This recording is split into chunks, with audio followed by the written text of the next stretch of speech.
I recently tested some insanely dangerous tools, so I went on a deep dive to find even more dangerous tools. I found out that there's actually banned and illegal tools for woodworking. I found 3 of them, one of which is actually killing people on the regular. So I bought them all, and we're gonna test them right now. First up, we've got this comical beast, the Wobble DAT Stack. We found this on the internet for the insane price of $5. It was actually cost more to drive and go pick it up than it did for the thing. Either way, the Wobble DAT Stack and data stacks in general have been banned and illegal in Europe for a long time.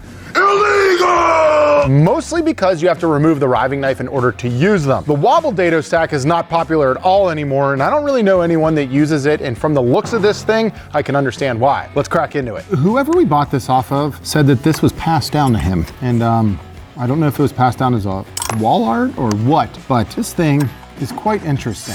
Now, I've never used one of these, and this is a Craftsman. It's got a 4600 RPM max, and it's a 3263 serial number USA, which is, I guess, cool. And that's all it says. So I think what you do, and obviously I bought it used, so there's no directions, is you can adjust the size of the dado by adjusting what this is here with these pins, I guess, on the stack itself. That doesn't look promising. Look at this pin. There's no way. Wait, what? This is a traditional dado stack, something we use all the time. And in America, they're fine. Nobody really cares about them. I don't think they're any more dangerous than your standard saw blade. You just smush a bunch of blades together and it'll essentially make your cut thicker or thinner, depending on how many of these you put together. You can see here, we've got some chippers on this side and you can put these between, and it's really actually like a pleasant tool that's nice to use, and I don't know, I enjoy it. This wobble though, in order to get your thickness, it offsets the hole, and this thing wobbles in the table to give your thickness.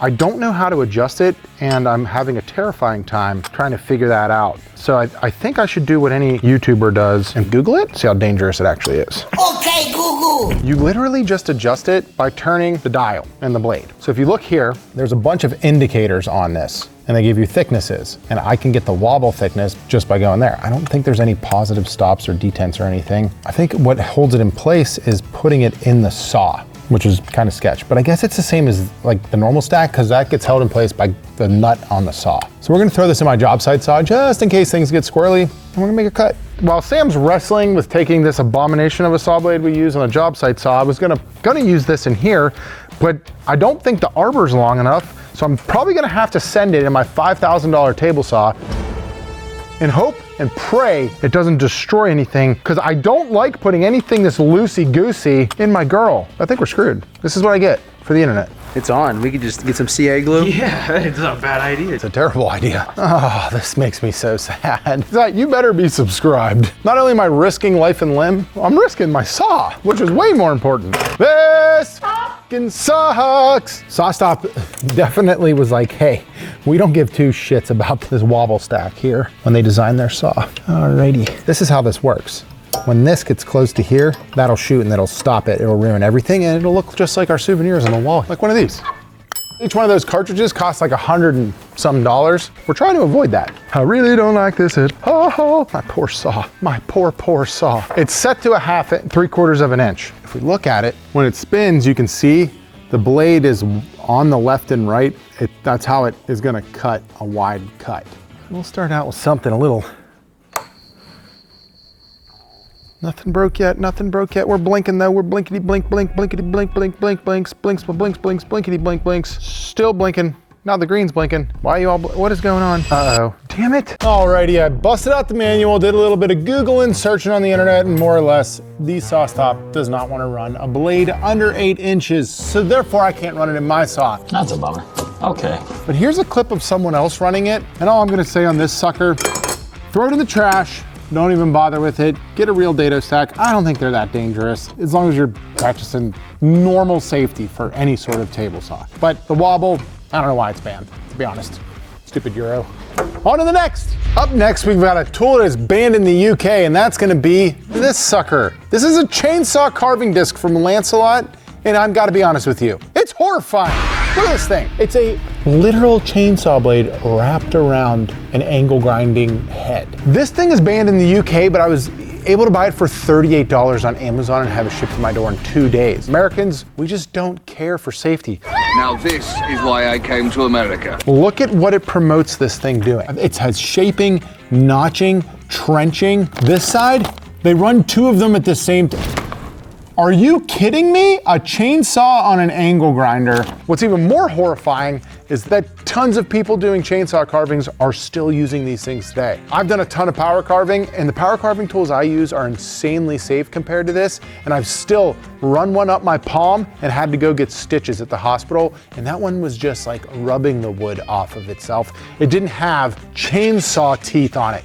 So I'm gonna test it because I love yins, and why the hell not? Let's do it. I don't like this at all. Okay, so for reference here, you can see this is a cut-saw disc. I use these all the time, all my power carving stuff if you've seen it on the other channel. And this is an Arbortech power carving disc, which has these carbide tip blades on it. Just look at the difference here. This can't cut on the edge like this can, but I'm almost positive this can like saw through wood. Now, I am just really not loving this at all. Why is that? Oh no, oh no. Oh no. The chainsaw literally just came off. What the f is going on? What the f just happened? I took that piece out of the center. I went and grabbed a blade guard from the metal shop so I can stay safe. And I gotta say, I'm terrified of this, but the next thing we're testing, 33 people have actually died from it recently. So my butthole is super puckered when it comes to safety today. Well, something new to me, this thing has assembly instructions. It literally comes apart. It's probably for sharpening, which makes sense, but doesn't add to my trepidation in using this damn thing. And I'm not gonna lie, I hope my wife doesn't see this video because she is going to be upset with me. Right to jail. This goes on top, and then I'm pretty sure you just, according to the directions, tighten her down. I've got the blade guard on because Stumpy Nubs put a video out. That's how he became Stumpy Nubs. He literally almost cut his damn hand off while using this thing and put out a massive video saying, don't use this thing. And here I am, using this thing. I'm gonna turn the blade guard. Everything's unplugged, by the way. He suggested in his video having the blade guard face the left side, using it with the handle on the right. Now, I've got a rear handle here just in case something happens. I'm way more comfortable having my hand further away. It spins this way, so if it goes, it's going left. That being said, Stumpy brought up a good point. If you look at this, I'm gonna hold it as still as possible so my editor can give you a nice graphic. You gotta be thinking about this cutter head in 4 quadrants. 1, 2, 3, 4. Depending on what quadrant you're cutting in, it's gonna pull in a certain direction, right? And so, with all that being said, this thing cuts on every side, the face, the edge, all that stuff, while pulling you in those directions. I do not condone using this tool. Like, I am genuinely like concerned. I don't like it. I don't like how aggressive the teeth are on it. If you look at it, you know, it's fucking mean, like mean. I don't like it. I just really don't like it. I'd want to have the front of it exposed in my experience and pull so that way I have, you know, I don't have blade just directly exposed to my right. I'm gonna throw a glove on for a little bit of more protection. Let's see what my heart rate is right now. Current heart rate. I'm literally just standing here, not doing anything. My heart rate is at 80 beats per minute, so it's going up. F this. I can't say enough. If you're gonna try something like this, don't, but be safe. I got my shop shades on. They're ANSI Z87 Plus certified. They got the sidewalls on them. These are my eyeglasses, staying protected. I got my gloves on. Give me a little bit of buffer here. You know, don't wanna have like loose dangling things hanging. I don't know how much I'm gonna do, but we're just gonna get going and hope for the best. I am intimidated by this, I will say that, and I'm usually not intimidated by a tool. All right, heart rate's going up. 84. Genuinely concerned, my friends. Genuinely concerned. Let's go.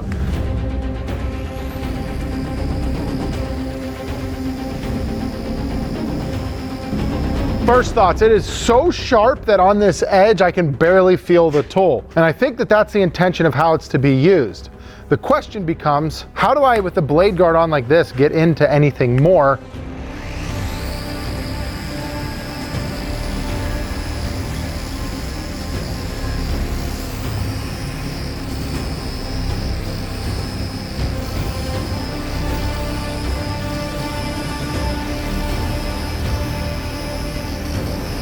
So I'm using the tool the way it's suggested. They showed demonstrations of people like cutting stuff with it, of it being like this very versatile tool. Don't try that. That's like gonna put pressure on both sides of the blade and potentially bind up.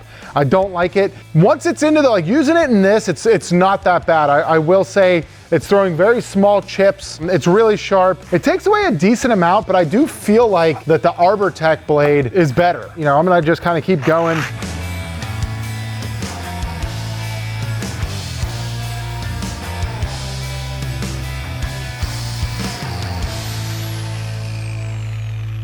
I mean, that's about it. It didn't jump off the table. It didn't hit me in the face. I think if you're using proper precautions, it's fine. I still don't condone it at all. I just don't like how there's teeth the whole way around it and how aggressive that can be. I'm actually gonna put my ArborTech blade on and see the difference like immediately on removing material with it. This thing is not brand new. Let's see how we feel.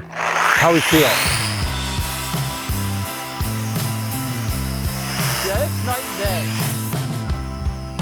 Night and day, all day long. You saw how I was using that, kind of going in the wood, and I didn't have to worry about coming out and being like this. If you watch Stumpy's video, that's exactly how he almost lost his hand. He got caught inside of it, whole thing tore because of the way that that cutter head's made. Like, why even risk it when something exists that can do the exact same thing? Completely understand why this is banned in Europe, and it should probably not be on shelves. It's just, don't buy it. Buy the ArborTech if you want to get into power carving. I'm super confident in it. It's way easier. That tool. Now let's get on to the most dangerous one. And the last tool is actually a technique. And I'm gonna say before I even tell you about it, don't do it. 33 people have died recently from trying to do what's called fractal burning on wood. You've probably seen it all over the internet, and I guess a lot of people are like retrofitting microwaves and sending thousands of volts of current through wood, touching it, electrocuting themselves, giving themselves heart attacks, literally stopping the usage of their entire bodies in front of their friends and families and spouses just to make a really shitty looking piece of wood. I hate this. I hate this with a passion. I've hated it since the first time I ever saw it on the internet. I hate it. I think it looks like shit.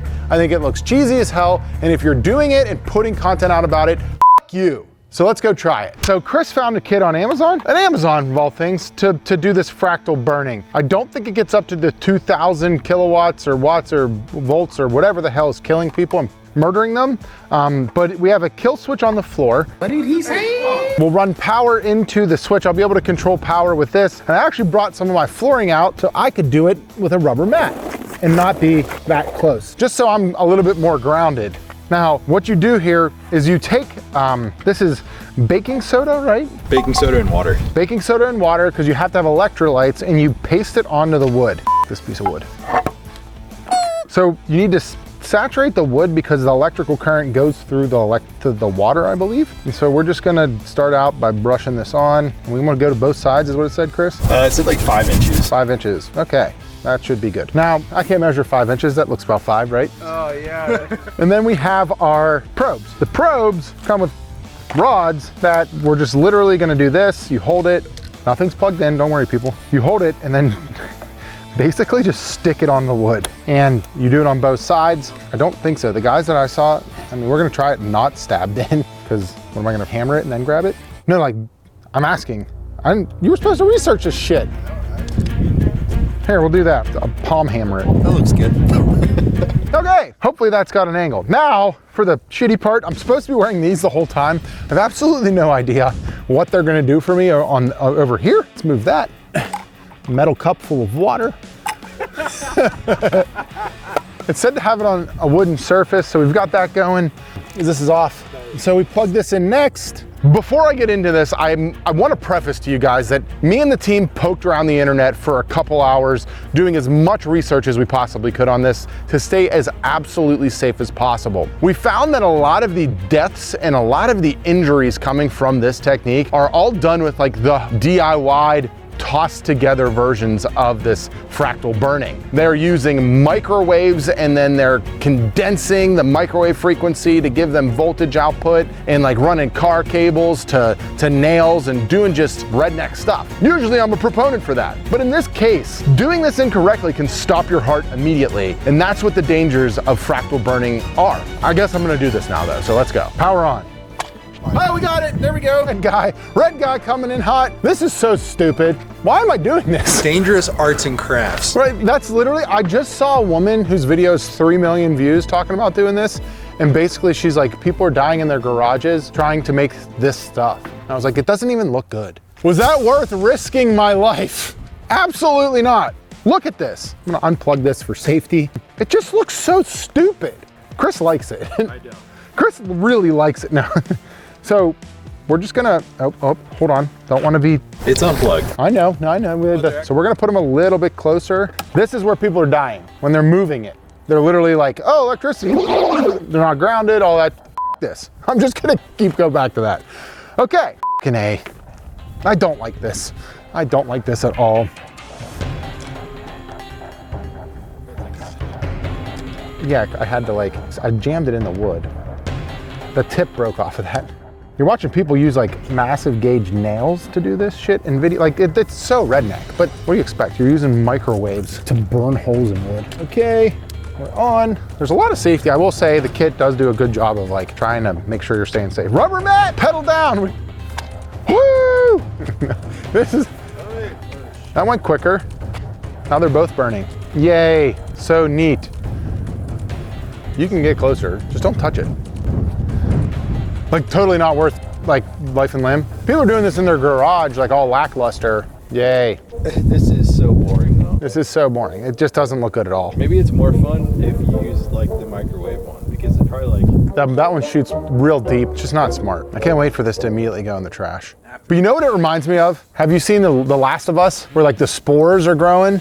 And like, that's what these remind me of. So they look like a disease-ridden fungus that's taking over humanity. Looks beautiful in your furniture, on your charcuterie board. Great job, guys. All right, I'm over this. This is fucking stupid. Sorry if your kids are watching and sorry for my language, but I am passionate that you should not be trying this at home. We bought a kit online that uses much lower frequency. It's really sad to see people dying from trying this for something that I don't think the results are really worth it. If you are considering doing this, don't. If you have more dumb stuff that you want me to test out or banned tools or banned whatever, let me know down in the comments below because I'd love to try it. See you on the next one.